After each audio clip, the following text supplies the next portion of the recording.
मैं राम रहीम का बहुत आभारी हूँ। कारण है उसके पीछे, हरियाणा में पर्यटक स्थलों की बहुत कमी थी। बहुत अच्छे भाई साहब।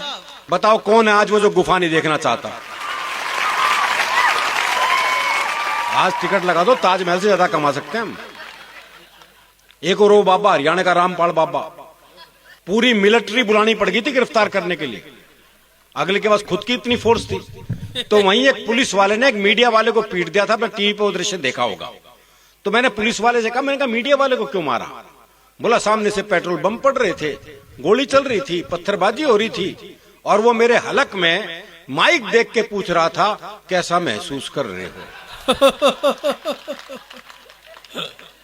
मैंने तो बस ये बताया था मैं कैसा महसूस कर रहा हूं।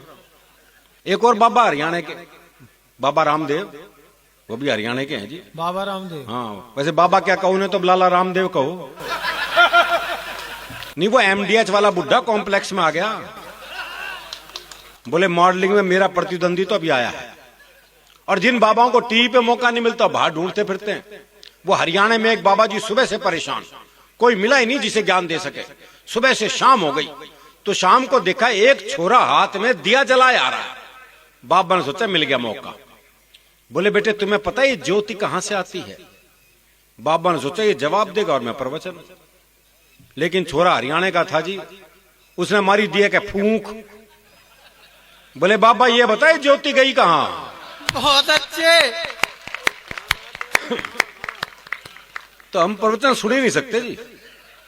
वो आज का हर एक स्कूल में योग टीचर लग गए। वो दिल्ली में एक योग टीचर बच्चों को योग सिखा रहा था। बोले बच्चों सीधे लेट जाओ, बच्चे सीधे लेट गए। बोले अपने पैरों से साइकिल चलाओ। तो सारे साइकिल चलाने लगे। एक पढ़ा रहा अपने हरियाणा का मस्त है। बोले तू साइकिल क्यों नहीं चला रहा? बोला मेरी साइकिल ढलान पे है।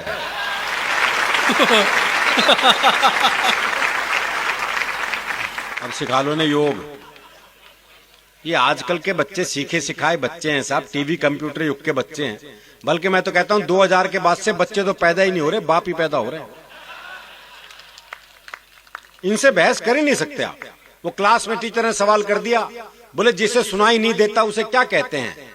तो एक बच्चा खड़ा होकर बोला जिसे सुनाई नहीं देता उसे तो कुछ भी कहो। अच्छा, ये हरियाणा के ही बाप बेटे का संवाद हो सकता है। वो बाप ने बेटे से पूछा भाई तेरा रिजल्ट क्या रहा? बोला जी महाराज जो प्रिंसिपल है ना उसका छोरा फेल हो गया। अरे बोले मैं तेरा रिजल्ट पूछ रहा हूं। बोला जी गांव का सरपंच है ना उसका छोरा ही फेल हो गया। अरे बोले तेरा दिमाग खराब है, मैं तेरा रिजल्ट पूछ रहा हूं। अरे बोले वही तो बता रहा हूं, तू कौन सा प्रधानमंत्री लाग रहा है? और डॉक्टर साहब आप ये डॉक्टरी यहां कर रहे हो ठीक है, तो इसलिए कर भी रहे हो। हरियाणा में तो डॉक्टरी वही कर सकता जो हरियाणा का हो, क्योंकि मरी बीमारी ऐसी बताओगा। तो डॉक्टर साहब कालजे में कुछ धुम्मा सा उठा है। अब समझ लो डॉक्टर क्या बीमारी है भाई। और डॉक्टर भी कमाल है। वो डॉक्टर एक मरीज का चेकअप कर रहा था, देखा उसकी दोनों टांगे नीली पड़ गई। बोले वो जहर चढ़ रहा है भाई, टांगे काटनी पड़ेंगी। दोनों टांगे काटी गई साहब, नकली टांग लगवाई गई। देखा कुछ दिन वहां नकली टांग भी नीली पड़ गई। बोले ओहो तुम्हारी तो जीन्स ही रंग छोड़ती है।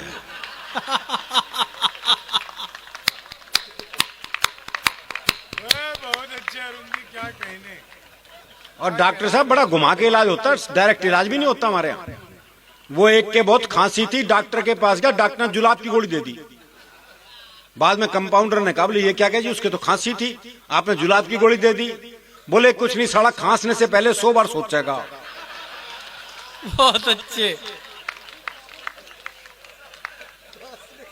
तो ये इलाज भी हमारे यहाँ ही संभव है। दरअसल क्या है जी, मन का साफ होता है, जो मन में वो जबान पे। हम आर्टिफिशियल जिंदगी जी नहीं सकते जी। वो एक मुकदमा चल रहा था तो एक ताई गवाही के लिए आई। अच्छा दोनों वकील उसी के गांव के। तो पहले वकील ने पूछ लिया, बोले ताई मुझे जाना है? खूब जानू हूं, गुलाब सिंह का छोरा है तू, एक नंबर का झूठा, तेरी लुगाई तक तुझे छोड़ के चली गई थी। बेचारा वकील सन्न रह गया जी। उसने दूसरे वकील की तरफ इशारा कर दिया, और ताई से जाना है? अच्छी तरह जानू हूं, करनैल काने का छोरा है यो, एक नंबर का याश, तेरी लुगाई से भी इसका चक्कर था। भाई साहब, जज ने कोर्ट स्थगित की, अपने चैम्बर में गया, दोनों वकील बुलाए, बोले खबरदार ताई से मेरे बारे में कुछ पूछ लिया तो। बहुत अच्छे। इतना साफ मामला है जी, और ये साफ मामला रहना भी चाहिए जी। डॉक्टर साहब ने क्या बढ़िया गीत सुनाया अपने कुंवर जावेद जी ने। प्यार को यहाँ त्योहार मनाया जाता है, बनाया जाता है। ये मध्य प्रदेश में मनाया जाता होगा जी, हरियाणा में प्यार तो ब्याह के बाद ही होता है।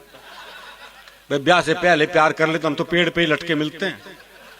हमें पता हमारा कैसा त्योहार मनता है। हमारे यहाँ हरियाणा में प्रेम सबसे मुश्किल काम है, और प्रेम में भोलापन बहुत है जी। वो प्रेमी ने प्रेमिका से कहा, अगर तू मेरी नहीं हुई ना तो मैं तुझे किसी की नहीं होने दूं। बोले अच्छा तेरी हो जाऊंगी तो सबकी होने देगा।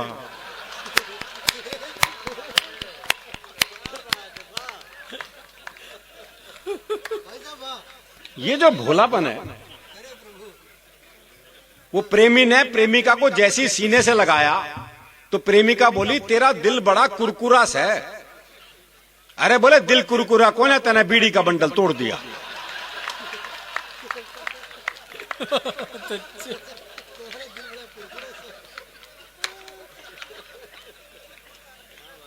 और जो महिला पुरुष का जो औसत है, एवरेज, अभी भी सबसे ज्यादा गड़बड़ हरियाणा में ही है जी। पुरुष ज्यादा है, महिलाएं कम है। छोरों के ब्याह नहीं हो रहे।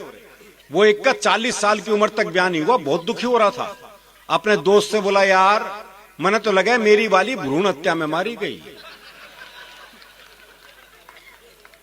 नहीं सर, ये तकलीफ है हमारी, और ये तकलीफ तब और बढ़ जाती है जब ओलंपिक हो, चाहे पैरा ओलंपिक हो, चाहे साक्षी मलिक हो, चाहे दीपा मलिक हो, चाहे विश्व सौंदर्य प्रतियोगिता हो। जब हरियाणा की छोरियां पदक लेके आती हैं तो ये तकलीफ और बढ़ जाती है।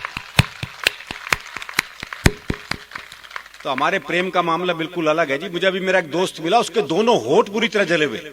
मैंने कहा होठ कैसे जल गए?